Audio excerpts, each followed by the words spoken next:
As pinturas dos muros interiores da igrexa de Santa María de Nogueira son, a toda ollada, inspiradoras. Así o foron para investigadores e historiadores, que no caso de Xosé Lois García tamén as levaron á poesía. Con tal motivo, o 30 de xuño este templo albergará a presentación da súa última obra, Cromatismo Divino, con fotografías de Mani Moretón. Será ás 6 da tarde, tanto a Editorial Xermolos como a Asociación Capela Sixtina de Nogueira de Miño teñen posto un gran empeño neste acto cultural.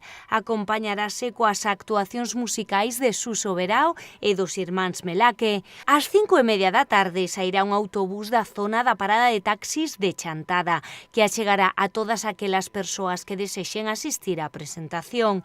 Este servizo será de balde, tanto pro traxecto de ida como pro de volta.